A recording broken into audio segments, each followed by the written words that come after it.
How's it going, guys? Panther Films here, and today we're going to be reacting to Season 1, Episode 5 of Ahsoka. This episode is titled Shadow Warrior. Now, last episode we took care of Mark. Turns out he wasn't a big player. It wasn't Ezra. It wasn't Starkiller. It was just a piece of dust. Night Sister dust. Which is fucking hilarious. They played us like a fiddle, god damn it. But yeah, outside of the Mark stuff, it was a pretty big episode as a whole. It really pushed the story forward, I think. Because Ahsoka was beaten by Baylan, and we had a great conversation between them both, where Baylan mentioned Anakin. Sabine tried to use the Force against Shin. Didn't work, so we got confirmation that Sabine doesn't have the Force, at least yet. I feel like in the finale we'll probably get that. But yeah, Baylan beat Ahsoka. Sabine was going to destroy the ball that reveals the coordinates to the new galaxy. Baylan convinced her that she didn't need to do that, and she used Ezra against her. Or at least her own mind against her, because it feels like he went into her mind, because he closed his eyes, sensed what she was feeling, and then used that against her. And then he gave her a word that he wouldn't hurt Sabine. And then immediately harm comes to her because of Shin. But now Sabine has been captured. She's on the hyperspace ring. Hera and a bunch of X-Wing fighters arrive. A little bit too late because the hyperspace ring goes into the new galaxy. Hera and some of the X-Wing fighters are affected by that. Some X-Wing fighters die because they were in like the middle of the hyperspace ring, so it kind of fucked up their engines and shit. And then obviously after Ahsoka was beaten by Baylan, she somehow ended up in the world between worlds. And big reveal, Anakin showed up behind her. Hayden Christensen is back playing Anakin, and he said, "Hello, Snips." This episode is going to be big, because I do know it's in some theatres or cinemas out there, at least in America. So this has to be a big episode. Now, whether it's big because it's a nostalgia fest or it pushes the story like insanely forward, we will have to see. But yeah, I mean, that basically sums it all up. So let's stop dawdling around with this shitty intro and get right into the fucking episode. I still don't get what happened there. To serve a greater good. He's such an interesting character, dude. For Ezra. Yeah, because he sensed that she was thinking about Ezra, right? Apparently it's called Mind Probe or Force Probe.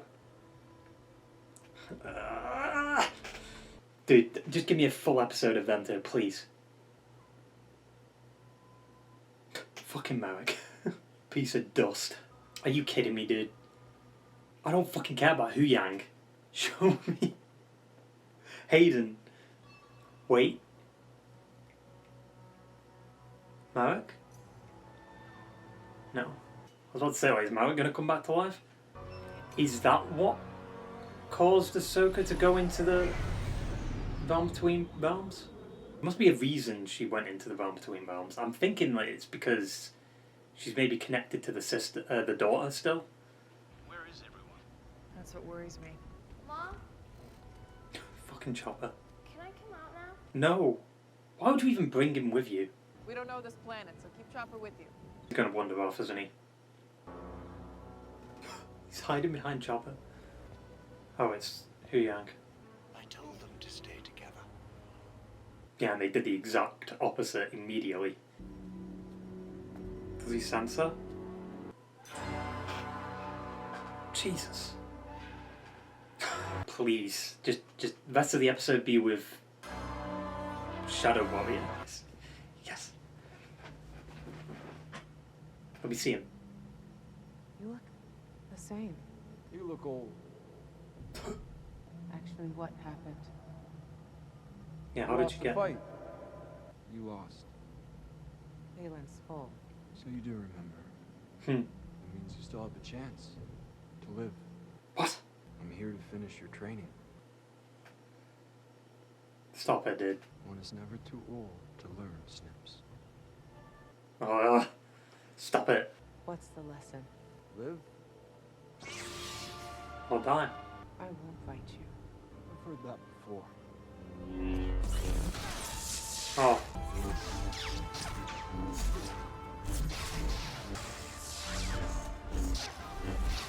Hayden's so good, dude. Go back to it. Fuck this shit, dude. Go back to it. Wherever their destination was, we have no hope of following. I mean, Ahsoka can probably get to it because she's in the world between worlds, right? Senator Organa says she can only give us cover for so long. Senator Organa? Oh. Leia. There's something out there, Mom. I can feel it. Listen to the waves. The waves crashing? No. The lightsabers. Oh, the music did. Parson, get your squadron airborne. I need you out over the ocean, low altitude, full sweep. Jason, good work. I mean, he didn't do anything, he just listened. His father, Kanan Jarrus, was a Jedi. Okay. Fair enough. Oh my god. This is the best lightsaber duel Disney have done. Wait, he's doing the Star Killer stance, what the fuck? And taught you everything. You can do that? Oh. Clone Wars? Geonosis? This is like early Clone Wars. Young Ahsoka?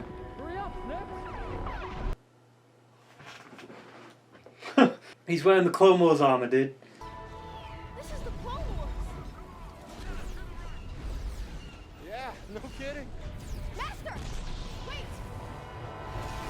Wait, is Vax gonna be here? This is your training. Oh, they've got Tamara back. Doing the voices. Honestly, seeing Hayden in that Clone Wars armor almost got me, dude. See, this is what should have been in the Obi-Wan show, dude. Oh, it's Vax, dude. That's Vax. In live action! There are more separatist droids approaching. I mean, this is something that we didn't see in Clone Wars. Is there a problem? We lost so many. God, seeing him in that armor is amazing. With the hair, too. They were following my orders. I got them killed. As Jedi, it's our job to lead. That doesn't mean we don't make mistakes. That doesn't bother you? Of course it does. They de-aged him pretty well. We must adjust to the time. When Obi-Wan taught me, we were keepers of the peace. I have to teach you to be a soldier. Is that all I'll have to teach my own Padawan one day? How to fight? You know, teaching's not all it's cracked up to be. What makes you say that? I'm joking. How can you joke at a time like this? Because it's Anakin. You want me to be more serious? I'd prefer it. What if I want to stop fighting? Then you'll die. Oof. Oh my god. What a fucking transition, dude. What was that? That legit just gave me goosebumps. Like, what was that? It's to show that she's conflicted, right? Because she just sees Vader. How many more times are we gonna make this circuit? There's nothing out here. I mean, there's probably like a gateway in the ocean somewhere. Luckily, the New Republic is only a short transmission away. They changed their mind and approved your mission. They did. never changed their mind. So, This mission is unauthorized. You do things your way because you care. This is why people like you. that's the nicest thing he's ever said. People don't just vanish into thin air. Well, no. Normally, no. Especially with Lady Tano. Yeah, she is tenacious. So was her master. What was he like? Intense. No shit. How low? She wants to know how low. Pretty low. As low as you can. Just go, Mom, please. Oh, she's older now. Wait. The Purge? Not the Purge, the Siege of Mandalore? We'll secure the perimeter. Come on, let's go.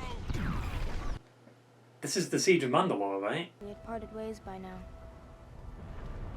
Looks intense. All the knowledge I possess. Just as I inherited knowledge from my master, and he from his. Hmm. We're part of a legacy. But my part of that legacy is one of death and war. True. You are more Anakin, but more powerful and dangerous than anyone realized. Is that what this is about? Well, yeah. I gave you a choice. Oh no. Live. Or die. Whoa, did his eyes change colour?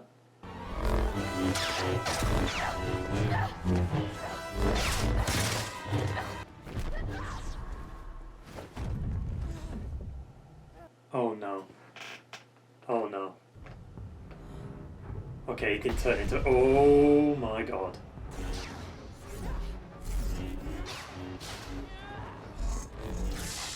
This can't be Anakin though, he wouldn't do this. Time to die? Really?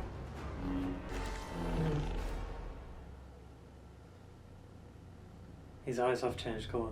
I choose to live. He's back. There's hope for you yet. Snips. He's gone. Holy fuck, dude. I need more Hayden. Come on.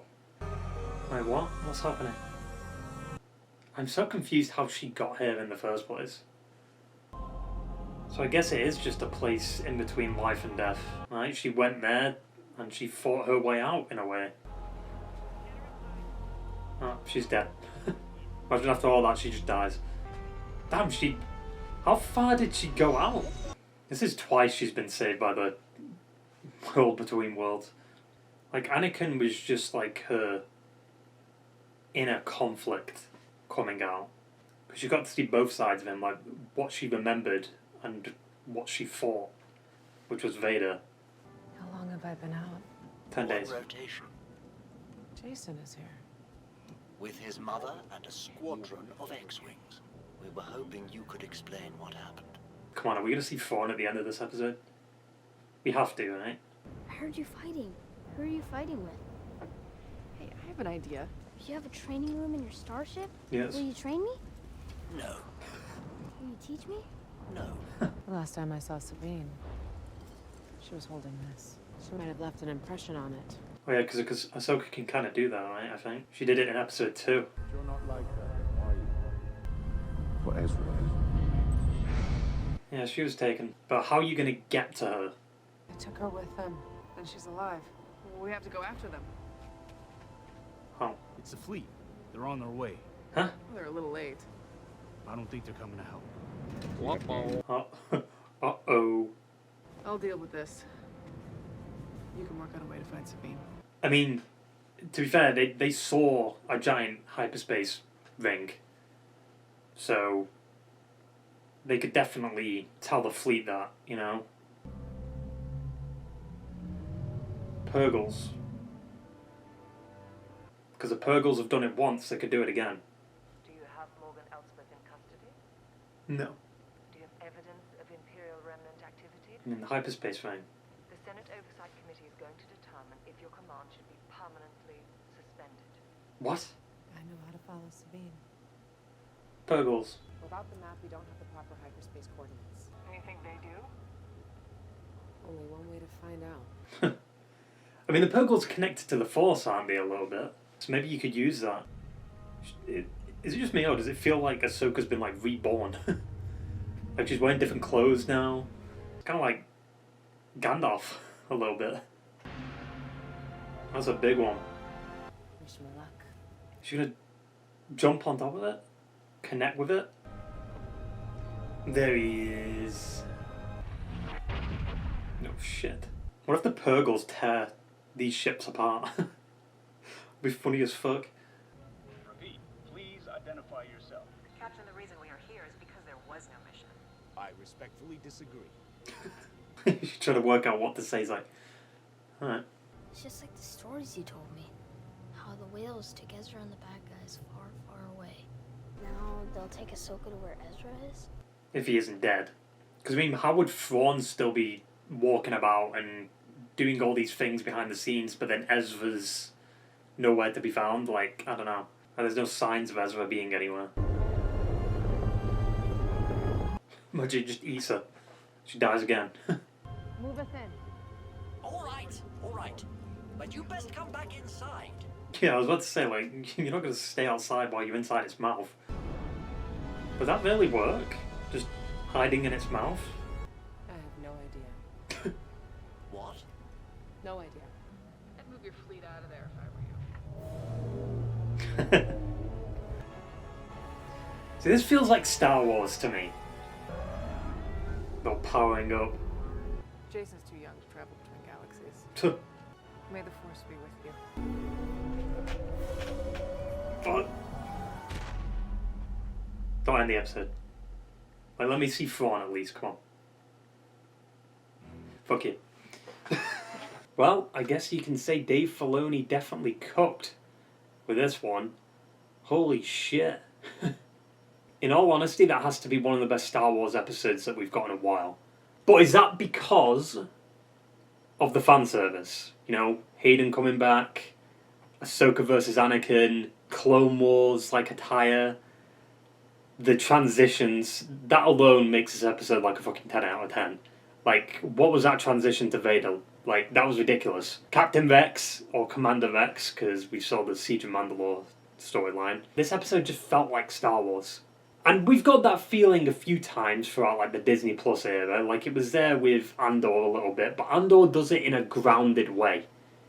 This takes all the elements that people fell in love with Star Wars with, like the fantasy side of things, like the Force, the world between worlds and all that, and makes it work. I think the biggest question I have for this episode is, was that actually Anakin? It had to be, right? I mean, there's no way he'd recognise that he wasn't a part of the Siege of Mandalore, and then he recognised what Ahsoka said, saying, you know, I think she said, I won't fight you, and then he said he heard that before. Where else did he hear that? I think Luke said it, right? So this is post Return of the Jedi Anakin. Because there's no way it's just Ahsoka's mind playing tricks on her. Which is definitely what they were going for, like she's in between life and death. Like she actually isn't in the world between worlds, but she's just using that as her mind, in a way. Because usually when you go into the world between worlds, at least from Rebels, because when Ezra went into the world between worlds, you could just hear all these voices from past and future, right? But when Ahsoka went in, last episode, there was no voices other than Anakin. The world between worlds for Ahsoka is like Sherlock's mind palace, in a way. It's somewhere she goes when she's about to die. But why would Anakin be there? Like, I get why he's there. Like, obviously, Ahsoka has that conflict and guilt inside of her. She blames herself. But there has to be a reason Anakin's there, and it has to be him. Which makes me think that Anakin is this, like, godly figure now. Like, he's the true balance of the Force. Like, he is the chosen one. He's keeping the balance, because if you look at this episode, and look what happened to Anakin in this episode, he went in and out of the dark side pretty fucking easily. You know? Like, he's the balance. Like, or should I say he's the father for Mortis. Who else to put that into live action than Dave Filoni? And who else is better to be the father than Anakin? But then the question is, who's the daughter and who's the son? Is the daughter Ahsoka because she was, like, reborn? I do like how Rosario played that, though. Like, a lot of people were bringing up throughout these past few episodes that her acting wasn't that great, and I'm like, just let Dave cook, dude. Let Dave cook. And he cooked, because she was reborn, and she felt like Ahsoka at the end, you know? This is the Ahsoka that we fell in love with. The reason why she was so different is because of the guilt, and because of everything that happened with Anakin. And then when she finally got to speak to Anakin, and she chose to live, that changed her. Very Lord of the Rings-esque storyline there, you know? Ahsoka the Grey turns into Ahsoka the White. I do hope we see more of Hayden in the next few episodes, like maybe episode 8 or something, because I don't feel like it was complete. You know, I wasn't fully satisfied with that. I need more. But some of these scenes almost got me. Like him being in the Clone Wars attire, saying snips, saying he wants to finish a training, like, dude, I grew up with the Clone Wars. This hits hard. Now granted, this might not hit hard for people who haven't watched Clone Wars or Rebels, but for me, oof. Also, can we talk about Young Ahsoka for a second? She nailed that. That was full on, like, Young Ahsoka. And Hayden, he was like channeling Matt Lanter in them moments, and he looked fucking good doing it, dude.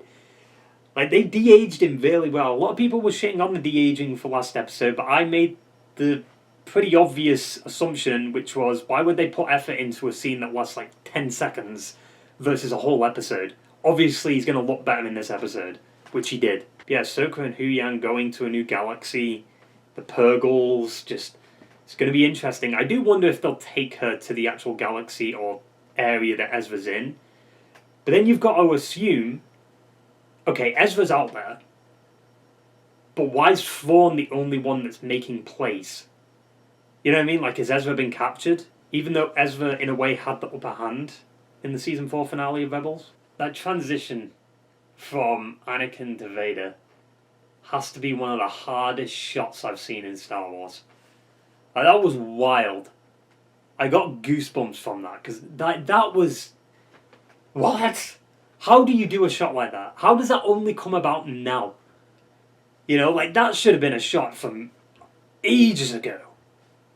Like, Dave Filoni did. He knows what he's doing.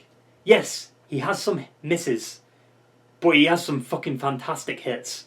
Like, he's walking into this, like, the dust and the sand, and then just boom, Vader. I also loved how Hayden played that too. Like when Anakin went to the dark side, Hayden's like tone of voice changed into kind of a very like Darth Vader-esque voice. Like, you lack conviction. Like, that was fucking good. Incorrect. Like, it was very Vader-esque. And just that, like, when he was walking through the smoke coming towards Ahsoka, and then you hear the breathing, and then he just switches in and out of Vader, like, that was good. I was thinking towards the end when, like, Anakin used the red lightsaber and turned to the dark side, he said, "You live," and then when he turned around, it's Vader, and he goes, "Or you die." Like, that would have been pretty big too, and it would have worked. But honestly, just seeing Hayden throughout instead of just being in the Vader mask is better to me. Because they hyped that up with Obi-Wan, and then Hayden only showed up a few times. It wasn't that great. But it's like I said, this episode should have been what Obi-Wan was like. Just these flashbacks and honouring what came before, and then also just making it so Hayden gets the respect he deserves. So we basically got confirmation that Jason is Force sensitive. Right? He could hear the lightsabers clashing in the water, which is interesting. It just feels so good to me that Clone Wars felt so worth it. Because Clone Wars, in my opinion, is the best Star Wars content that we've ever got.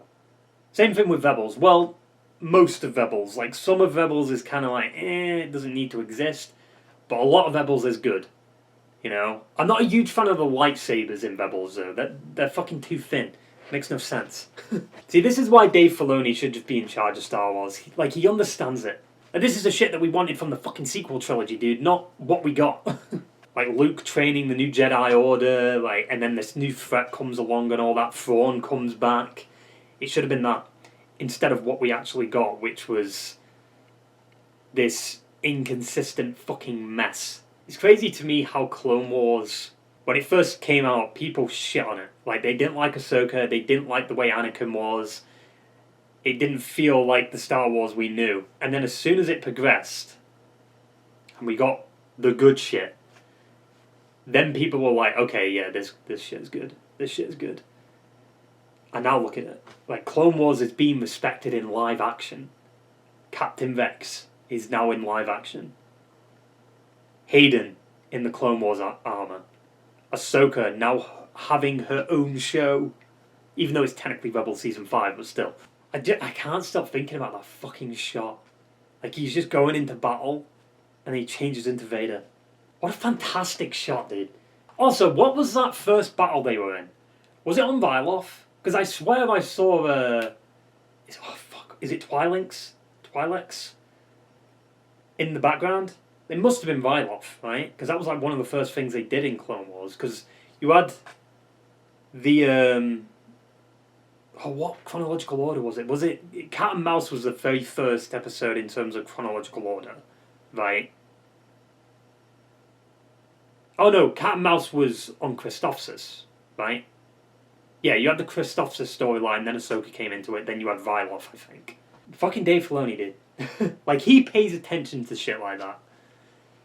Oh yeah, this was one of their first battles. Ryloth. She had the green lightsaber too. It's been a while since we've seen that. Like, is it wrong for me to want, like, a Clone Wars live-action movie? Son of Dathomir. Adapt that into live action. They won't do it though. It still pisses me off to this day that we haven't got Son of Dathomir fully animated. Like, come on, dude, it's so good. It's so good. And a lot of people say, nah, they won't do it, they've got the comics. But, like, the only reason the comics exist is because the fucking show didn't animate it. I need Son of Dathomir. Please. It's such a fantastic story. And it also helps with understanding the Siege of fucking Mandalore. Like, a lot of people would just go into Season 7 of Clone Wars not knowing about that comic. I love how Hayden's still so good when it comes to using the lightsaber. Like, he was just showing off at that point. You know when he did the behind the back thing, was like spinning the lightsaber? Like, you're just doing that because you can. I mean, that's what Anakin would do, to be fair. Like, he'd just show off. It just really pisses me off that this is what Obi-Wan could have been. Like, we could have seen Ewan in his Clone Wars armor. It's kind of weird, isn't it? That we've only got 3 more episodes left, but it still feels like we haven't even started yet. Like, we haven't seen Thrawn, which makes me think this isn't going to be a happy ending. You wouldn't leave Thrawn, who was meant to be like the big bad, until episode 6, like until we first see him. And then after that we've got 2 episodes left. They wouldn't rush that, especially Dave Filoni, because he knows how to handle pacing, right? I mean, it took 2 seasons to beat Thrawn in Rebels, and even then that still didn't beat him because he's still out there. And there is a movie that's going to conclude the New Republic era of Star Wars, which is going to involve Thrawn 100%, or something else, because we don't know what's in this new galaxy. Also, when Ahsoka was in the Siege of Mandalore scene, when that one Mandalorian was aiming at Ahsoka, why did that look like animation? It looked weird. Like, it stood out. But yeah, anyway, fantastic episode. Super excited to see next episode, because, like, Ahsoka feels like Ahsoka again. We're going to a new galaxy, which means we're going to be seeing Thrawn. Oh, I can't wait. It's going to be good. But yeah, I mean, that basically sums it all up. So I hope you enjoyed the video, guys, and I will see you for the next one. Ta-ta!